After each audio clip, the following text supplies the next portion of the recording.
guys, and welcome to another episode of Pour the Tea with Tissane. Today, we are joined by one of my very good friends, Dawn Lewick from the Debt Collective. She's going to be talking to us about some really important topics, and one in particular is going to be homelessness and what she's doing in an initiative that she's a part of that is helping homeless people in Los Angeles County. So, Dawn, thank you so much for being here today. We're so excited to have you. Same. I really am looking forward to this. Such Thank an you. honor. I'm a Yes. fan of the show. Thank you. Thank you. I'm fanning and I'm standing. Awesome. Thank you so much. So obviously this is the first time we've met. Yeah. So I'm curious a little bit about your background because Nate's mentioned a little bit, but not a ton. So I was just curious what your background was. I know obviously you work with the student debt strikes and with Debt Collective, but I didn't know much more than that. My background, it's really weird to answer that question. Actually, I haven't had that in a while. So I prior to the Debt Collective, I was working in for-profit. So I was in financial aid for 13 years. I was the corporate finance manager at Corinthian, which was the company that had like Everest, Wildtech, whatnot, where Nathan went to school. Okay. So I left because of corruption, and that was in 2012. And then a few years later, when I was in grad school, that's when I came into contact with the movement where the Corinthian students had already started organizing themselves. Then the Debt Collective found them and continued to expand on that organizing. So I was a whistleblower that helped bring down Corinthian and ITT Tech, both of my former for-profit companies. And then when I finished grad school, I continued along with like people like Nathan on debt strike. But because I was a whistleblower, like my background's also in restaurants. Like I went from being a corporate finance manager to working in restaurants and being a Lyft driver. And, you know, I would say the last 5 years, and that's part of my eviction story, is employment's been really hard after being a whistleblower and that kind of a background. And so restaurants usually don't check shit. And so I've had a great job getting some jobs at different, you know, and I've had to move across states, and so I've worked in some pretty cool places, and I love restaurants. Awesome. Much more than corporations. Absolutely. And I know that for a fact. Dawn, when I first met you, we met in the beautiful city of San Francisco, California, and you were living there. And tell us a little bit about that, because I know your story, and without giving too much away, I want to talk about where you were in San Francisco during those times, if that's okay. Yeah, and if I can even remember, because at that point when we met in San Francisco was actually during a period where I'd just become houseless. So at that point, I still had a car, so I was still able to drive for Lyft. That meant that sometimes if I had to stay in my car, I could. But at that period, I actually had a bunch of friends that I was house sitting for. So I'd get like their house for a month, I'd feed their cat, you know, kind of like those agreements. So I was doing a lot of bouncing around between either house sitting or staying on a friend's couch in the meantime when I didn't have a place to go. And then I wasn't in San Francisco for very too long because of, you know, all the flopping around. I ended up actually moving up north above Sacramento to the Gold County, like El Dorado Hills and Placerville, these really small Northern California towns. And there I was actually sharing a room with a very good friend who had 4 kids, and I was in the room with the 2 little girls on one of the bunk beds. Absolutely. And so where are you now, Dawn? Do you mind talking about what you're doing now, where you're living now, your situation? So this is like one of the few times over the last, I would say 5 years, that I could actually secure a lease on my own.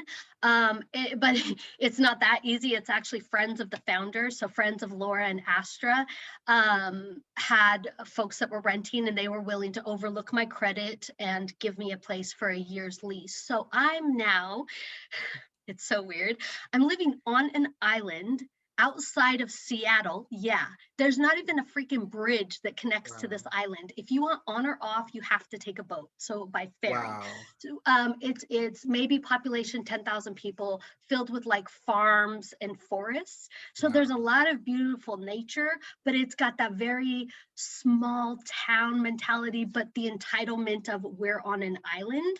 I Right. think it's, Right. yeah. So I'm safe, I'm secure, probably the most stable I've been in 5 years, but I'm also very, very isolated.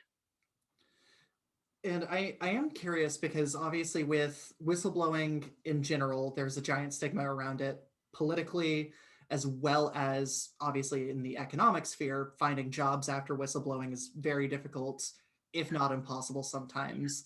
And so I am curious, what led you to whistleblowing, if you're allowed to talk about it? Oh, yeah, absolutely. I give no F's when it comes to any of this. Nathan knows. Absolutely. One thing that I have to say, and just being transparent, had I known that I was going to face the consequences that I have faced, and I've never really shared my story with anybody, so this is a Yeah. first. I can't say that had I had been warned that I would have still gone through with this. Like, there's been some huge consequences in my life that I've faced, Yes. you know. But with that said, I don't regret it.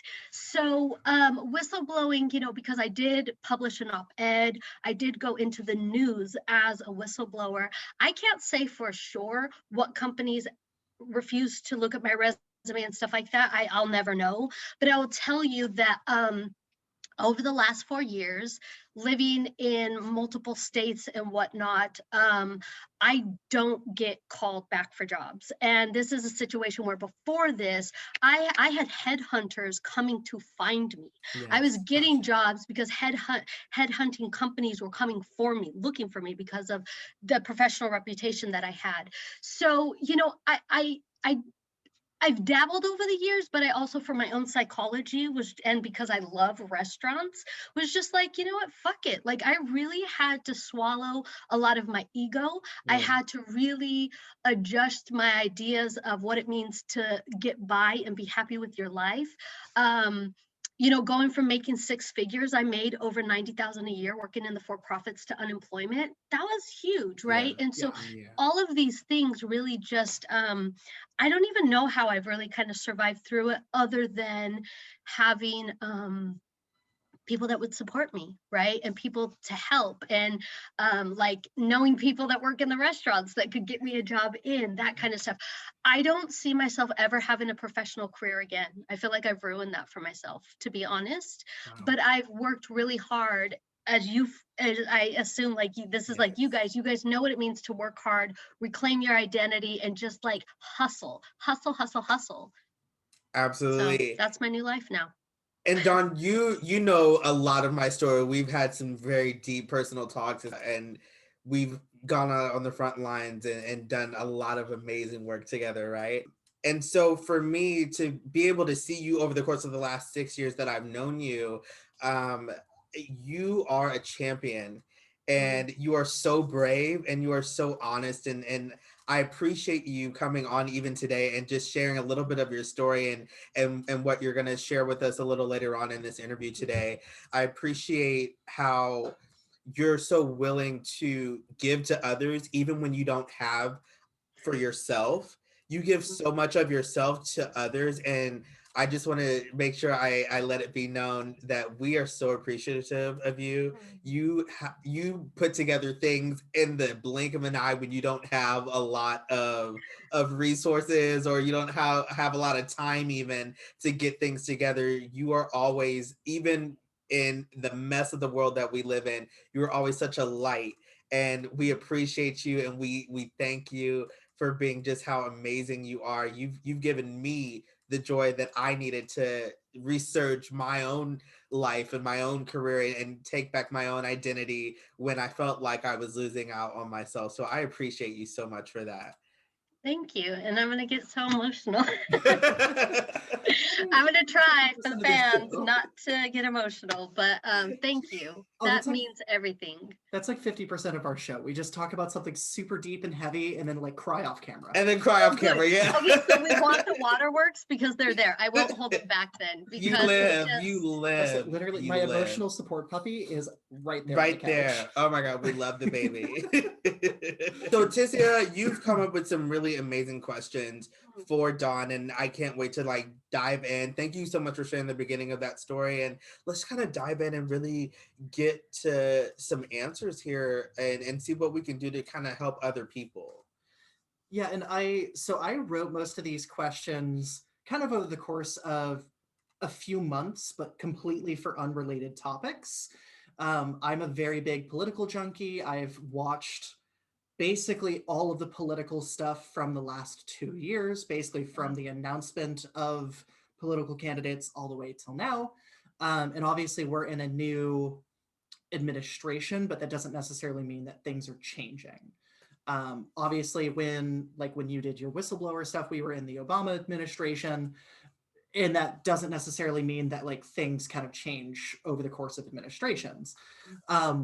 But one of the main questions I wanted to ask mostly has to deal with where we are currently with COVID and with the eviction crisis, but also like looking at the past. So would changing terms like entitlements and welfare in legislation help to combat the stigma of homelessness, the stigma of eviction crises?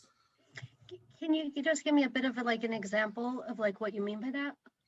So like typically when we talk about like welfare benefits, Social Security, things of that nature, in legislation, it's usually often referred to as entitlements or as welfare, and kind of like we're giving you this thing where you should be happy that we're giving you anything. Not sure if I know exactly really how to answer that, because I'm not that adverse on evictions and legislation. Yeah, I would say, so I just went blank out of nervousness. Can you but that's a good first blanking out. It won't happen again. Say the question one more time for me. Yeah. So would changing terms like entitlements and welfare in legislation help to reduce the stigma around homelessness? Now, are you talking about the verbiage, the terms, like the language? Yes. Correct. Yeah. Okay. Yeah. Okay. So thank you. That now I'm like, oh, I'm not so nervous anymore. I understand what I'm being asked. Okay. I would say yes, because words matter, right? But I also know that it's just the laws themselves that have to change. So I do know that, that there's, from what I've seen so far and I've experienced, there's a bit of like an educating around how we refer to people without homes. So to call them not homeless, but those without homes or the houseless. So I do see that within the movement, there's a change in the language, and that's to give more, I would say, more autonomy and more authority back to the tenants, right? And take away like these negative stigmas with the language. So I would say, yes, that matters. But I also think that within that, while we're changing the language, we have to change the laws, because what I've learned so far, and this is the first year that I've worked around eviction organizing, the landlords have a lot of money that they're pouring and pumping into legislation and the groups, the lobbyists, the lobbying. So that's an issue. Absolutely. That's the issue, is the lobbying and the power that landlords have. What do we say to the government? Like, is it their responsibility? Do we say, hey, government, this is your responsibility to get these people off of the streets. Let's find a way to do that. Like, what are your thoughts on that and that number, and how big that number has grown, over 14% in the last few years? That's a really interesting question. And actually, I want to talk about something that I just read as I was like I don't have the link. I'll try to find it for you. So if you want to drop it in the stuff below. Yes.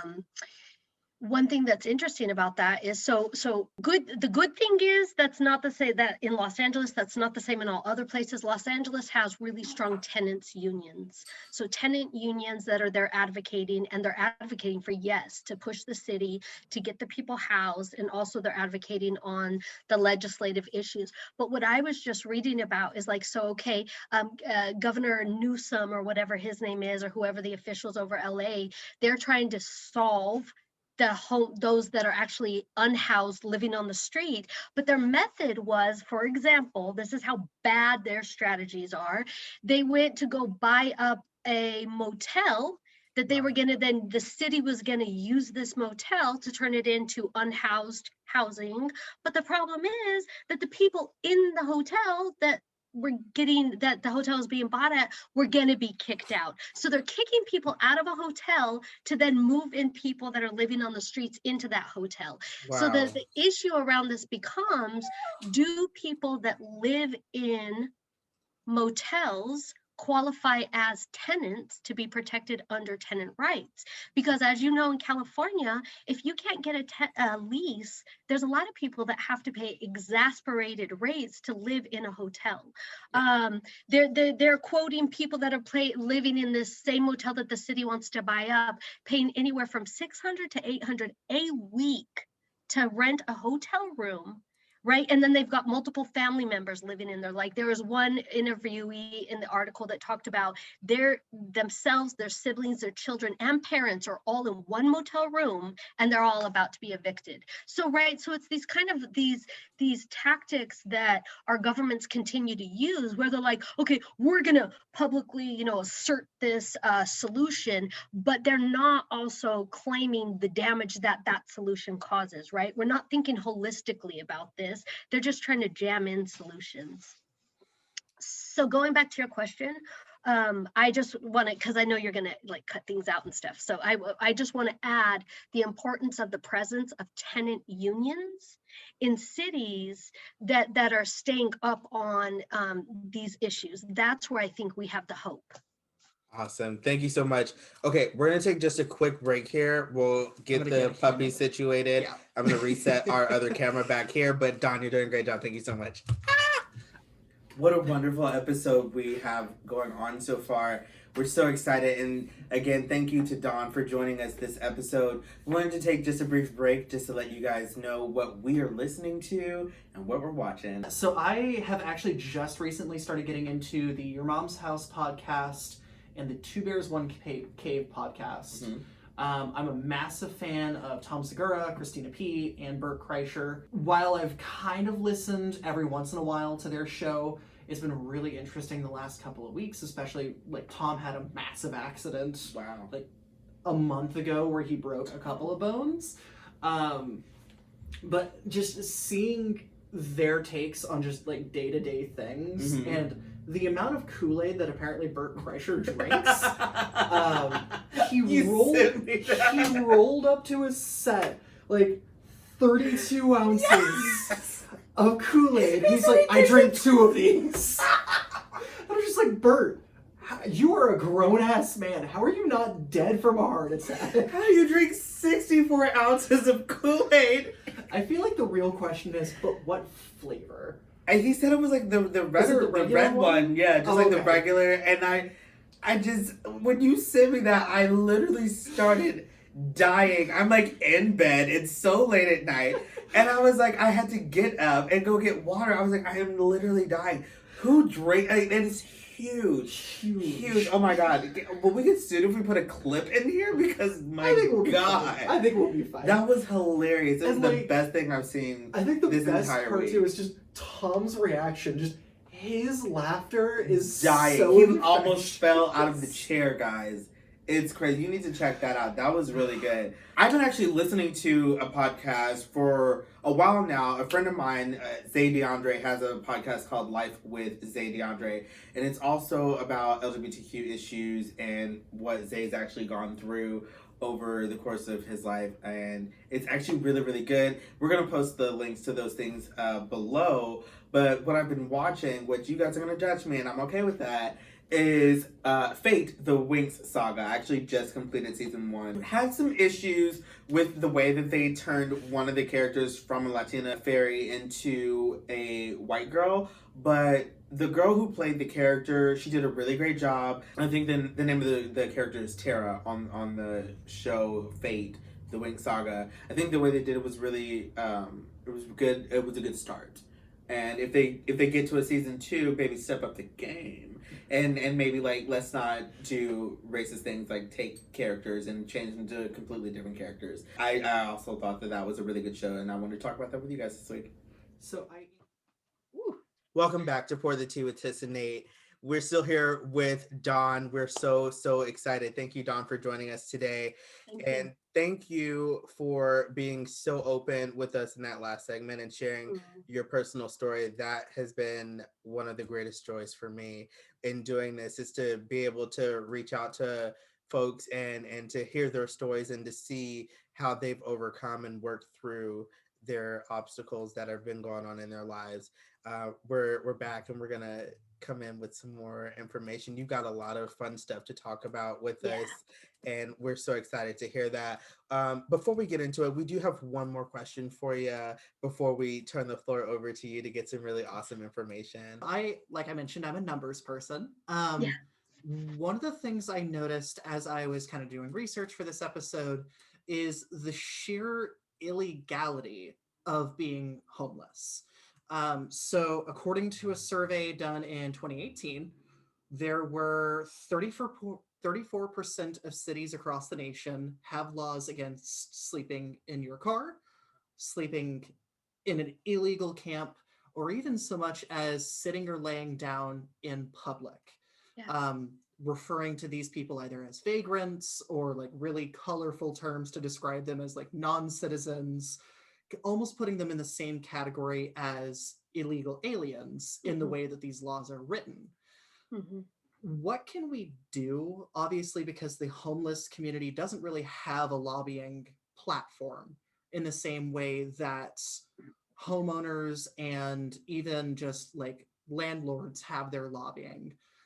How can we lobby on behalf of those homeless people in order to change these laws, or at least overturn these laws? I think I really personally, I think the work has got to be through tenant unions. We have to build unions. So, the Debt Collective, we're building a debtors union that includes household debts, but we're not going to just be so narrowly focused on tenant unions. So one thing that I would say to anybody watching this that may be at risk or facing eviction, look in your local area and do some research to see if there's any tenant unions or housing justice nonprofits or whatnot, because the amount of power that the landlords have already, it's not going to be something that the individual, the one person, can really go up against. We have to collectivize around this. We have to build collective power. So one of the things that when we get to it, I'll talk about some of the ideas that we have through the eviction tool that we're developing for LA County and whatnot to start collectivizing that power. But it's really unfortunate that across the US, there's so many different kind of or lacking, like the support systems, right? Like a city like Los Angeles has great tenant unions, but you go to Kentucky and it's like, are you going to see the same kind of thing? So that's really unfortunate, but hopefully we can work on changing that. But I believe that for anybody in the situation, they should be looking for others in their same situation and getting together around that, like talking to their neighbors, talking to, other people, because again, it's not going to be just one person contacting their elected official or anything like that that's going to get any movement. It's got to come, there's a war against the poor. That's what's happening. There is a war against the poor. And so we have to mobilize and organize in that sense, that we're actually joining collective power to fight this force that's been put upon us for being poor. Yeah. Well, thank you. That actually went way above and beyond what I was actually expecting. But that is actually incredibly helpful, because I can't name a single tenant unit here in Missouri. And I know, like you were mentioning Kentucky, for example, Kentucky is currently only saying that 4% of its overall communities are homeless, but somehow they have one of the poorest counties in all of the United States. And so it's interesting as well, because it seems like, at least with LA County, where there's eyes on it, there is more accurate reporting, whereas places here in Missouri, Kentucky, Virginia, for example, can claim these super low numbers and nobody has a way of proving otherwise. Yeah, that's an important point. And well, it's not that they couldn't prove it, but are they interested in disproving it? You know, Yeah. unfortunately, sometimes our more like different states that don't hit the headlines all the time go unspoken for. And I think that's wrong. And that's why with the Debt Collective, I believe in our movement, because we try to focus on local statewide, but also scale with the vision of scaling nationally. So like what I'll explain about the tool, that is one of our intentions, is while we're going to start with LA County, scale through California, we intend to scale it across the United States. But as you know, as somebody that's deeply well-read and follows politics and whatnot, there's a lot of things that happen between state rights and federal rights, and where those lines mesh or don't, right, or conflict. Absolutely.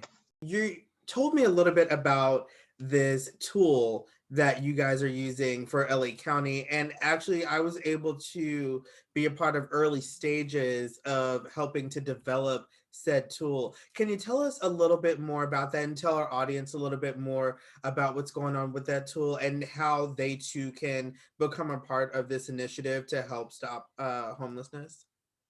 Yeah, there's a report that I'll send you a link if you guys want.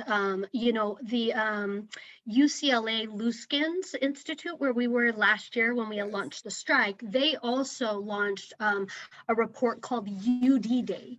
UD Day is what the wave of evictions that were anticipating, right? So UD is the name of the form that the courts, it's the court form when you get evicted. That's what it's called, a UD, right? So it's the form name, if you want to understand that. So UD Day is the eviction day, and there's a report published in May, and there's an individual that, a former law professor. His name is Gary Blasi. He's been an attorney for poor people, from what I understand, most of his career.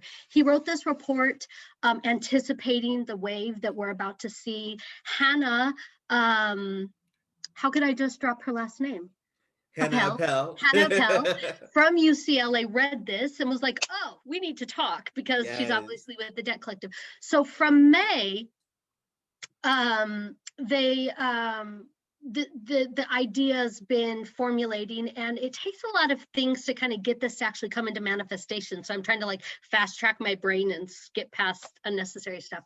So, you know, it's a matter of finding the right tech team, you know, figuring out, because the courts are still very archaic. Do you know courts still use fax machines? Like, who the F has even a telephone line, right? A dial-up, right? So anyways, so trying to innovate a tool where the courts are like technologically down here, you know, there's a lot of issues that we've run into.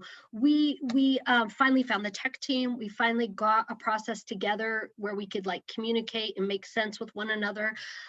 So this has been one of the most stressful projects I've ever been on, because of the eviction D date. You know, we thought that it was going to start October 1st, and then they extended the moratorium. And then we thought it was going to be January 1st, then they extended the moratorium. So the tools really, we've been trying to keep up with the laws that are changing, the dates.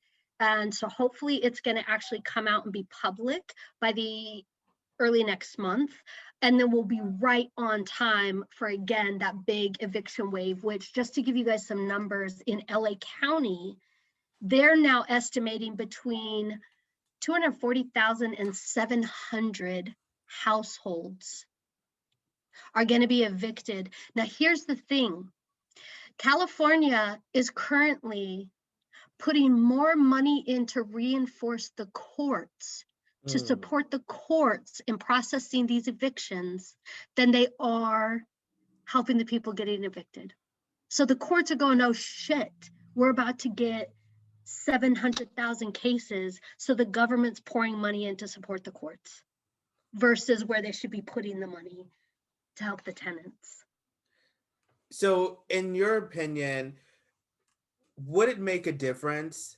Would it be a bigger difference if the state would just say, "Hey, we're going to create a program to help people combat the homelessness," instead of saying, "Hey, let's give the courts $10 million to file those cases because these lawyers need this money because they're suing these people to get them evicted out of these homes."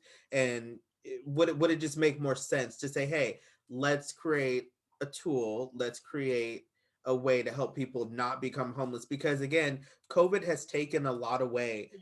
from so many people. So many people have either lost their jobs or they're working from home, and they're working less hours. I know I've been affected in a Yeah. specific way, and very shockingly, I was able to move from a 3-bedroom home into a 1-bedroom home now, and it's more affordable for me to live, especially since I only work part-time. So would it just make more sense for state to state on a federal or a state government level to say, "Hey, let's figure out a way to help these people instead of putting more money into the courts"?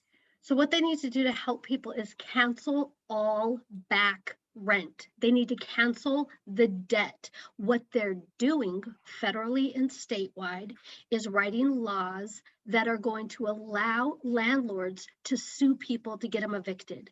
So they literally even changed small claim courts to allow in Wow. now eviction proceedings, right? So the tool that we're building, let me just take a step back and just talk about that really quick. Absolutely. So you get a UD. A UD is an eviction. It's a summons or complaint. It's the form that says you're getting evicted. Some states, I'll just speak specific to Los Angeles County, you have 5 days to answer that. 5 days. Now, small claims court has rules that you can't go into small claims court with an attorney. So one thing people need to know right away is, so yeah, small claims, it's Judge Judy, man, Wow. landlord to tenant, and you're on the floor with the judge, right? You can't go in with an attorney. So we need people to understand that you shouldn't like the fear that we're all programmed to have when it comes to courts and the legal system. I think we need to organize around diffusing that fear, getting people to answer their UDs in 5 days so that they can at least, because you can stay in your home until you're evicted by the court, right? So they can buy themselves more time, stay in the home, then getting in touch with tenants unions, getting in touch with organizers that can help start building more of a strategy, not only to keep one person in their home, but any other tenants in their building in their home, right? Because again, we want to focus on collective power. So the tool will let the person, if as they qualify, go through and answer this in the 5 days and file it with the court. Here's the other thing people need to know.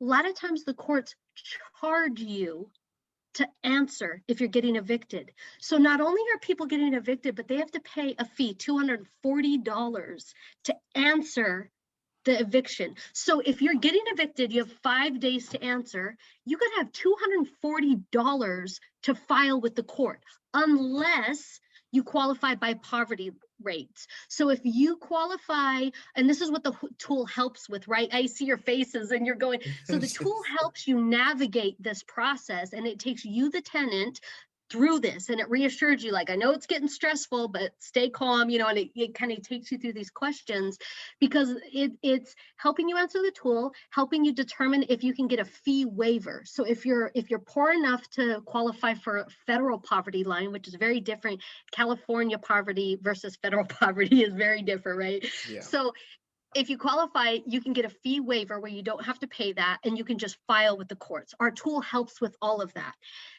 Imagine the psychological stress of being evicted, figuring you got 5 days and a fee, like what that does to people. Yeah. So hopefully this tool will help people get a little bit more centered, calm down, but most importantly, our goal is to immediately get them in touch with tenant unions and legal aid. That's only for LA County. So, Right. so while I talk about this, as I'm looking at you guys and I'm thinking about what about folks in Missouri, right? I start to kind of get a little discouraged because I'm going like, fuck, this is only LA County, right? Like, Yeah. so our scaling, we're going to do what we can to scale this, but the immediate crisis is happening now. So anyways, just personally, it hurts me a bit to know that we can't scale nationally. We're only focused on a county, but whatever, you do what you can when you can. I'm curious about something because obviously you mentioned like canceling debts. Yeah. I know just in my research, I think it was the New York Times, the Washington Post had an article recently about in New York City alone, there's over $1 billion in past due rent. And that would equate to, I think it was roughly 15,000 individuals that would be out on the street day one if all of those went through.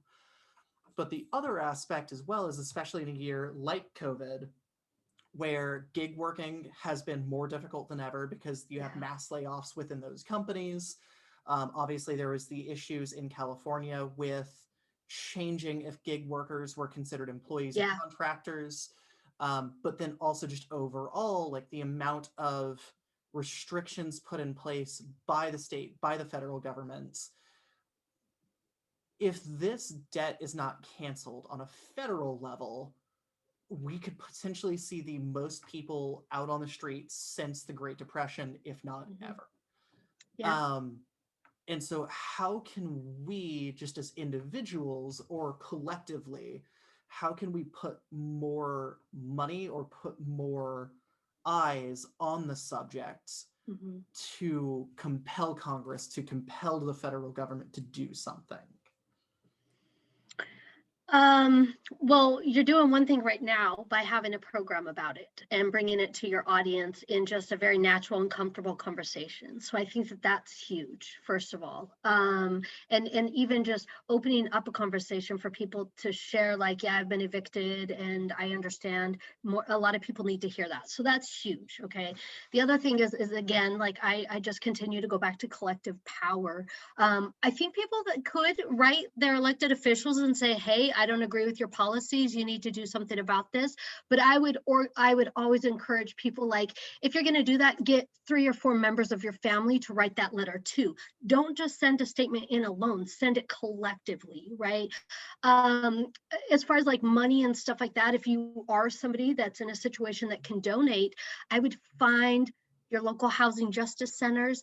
If you have local legal aid clinics that you know support people in housing crisis, because there's like those low cost or free legal aid clinics, I would be supporting them, because tenants, if all the back rent is not canceled, tenants are gonna have to get legal representation. Now, not to conflict my statement, you can't go to small claims court with an attorney with you there that day, but you sure better talk to an attorney before you go and after, right? Like, just because you know landlords are getting you. So our approach is going to be right away get people connected to tenant unions, legal aid. And so those are going to be the nonprofit organizations that take on the burden and the weight, and they're going to need the funding. So if you got money that you could throw at a group, throw it at local housing justice or legal aid clinics that provide free legal aid to tenants. Excellent. In my humble opinion.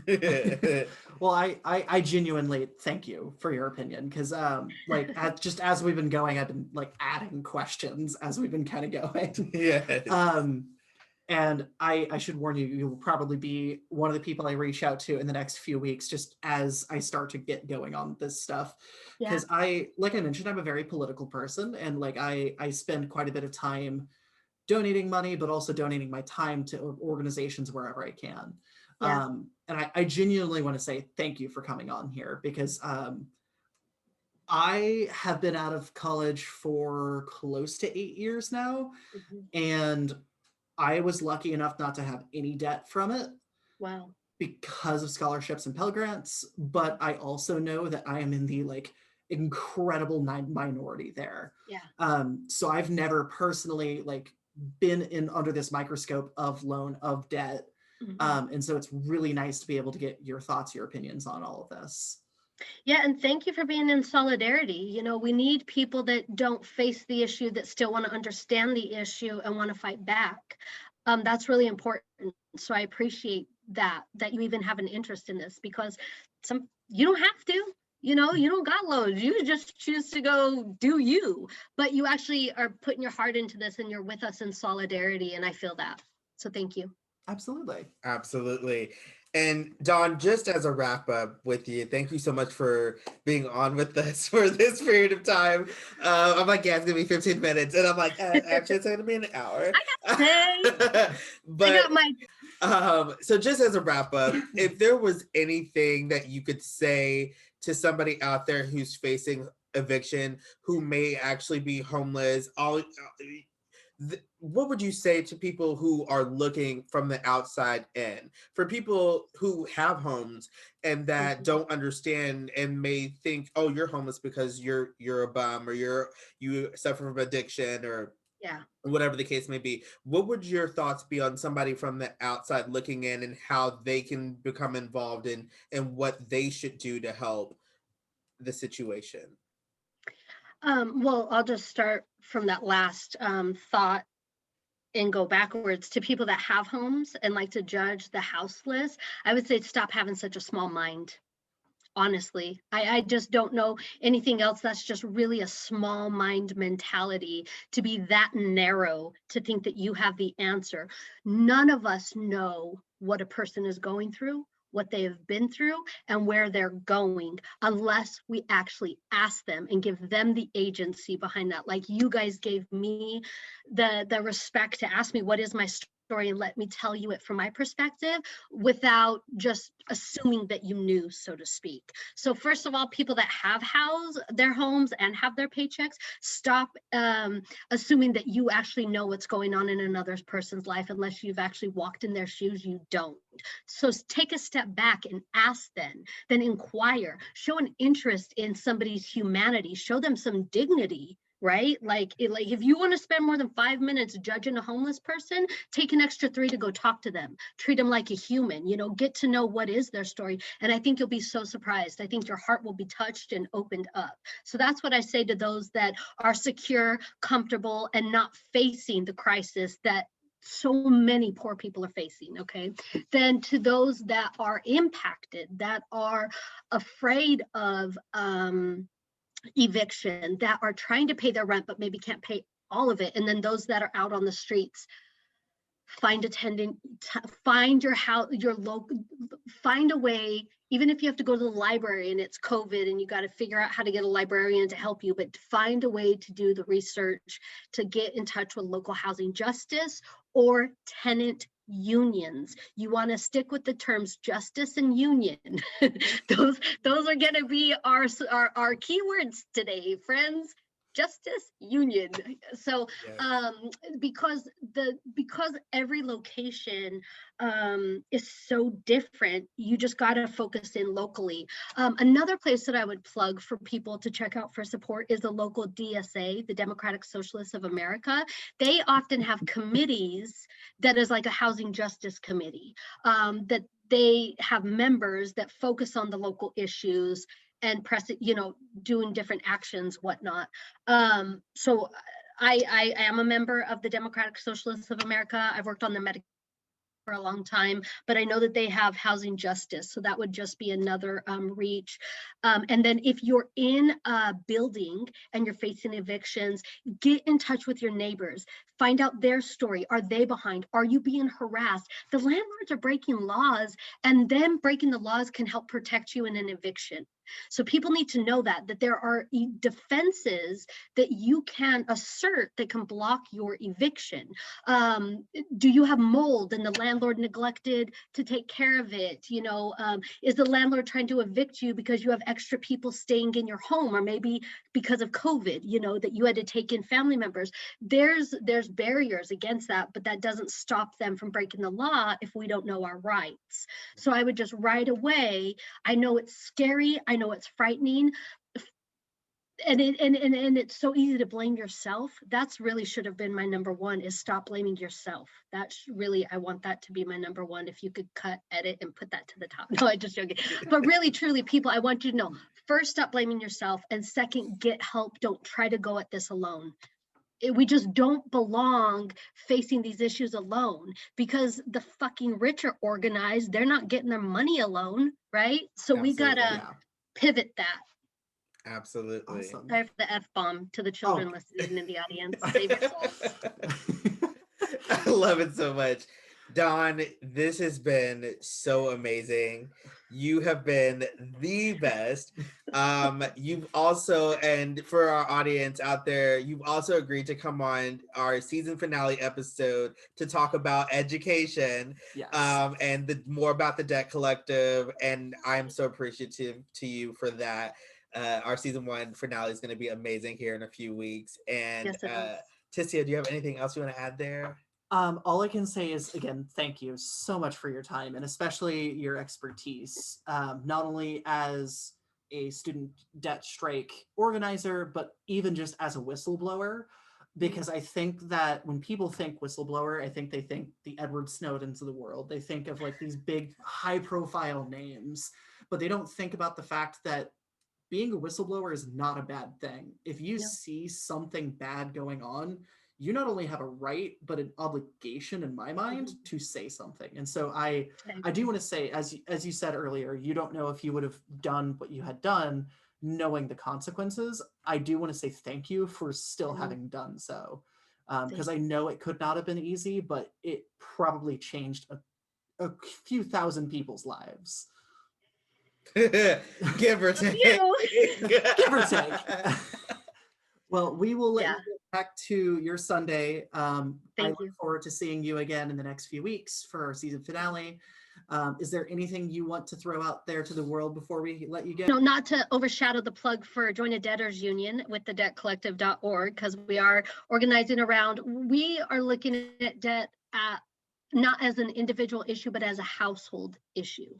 Absolutely. That includes our pets, because our pets have debts too. Mine does, at least. So, he had a $6,000 surgery I'm still trying to pay off. So anyways, but last thoughts, that's really it. I just appreciate this so much, and I appreciate your guys' willingness to have this conversation. It means a lot, given that you guys are safely housed and it looks like awesome, and I want to come over and hang out. Yes. Oh, trust me, if I turned this camera around, it would look way less exciting.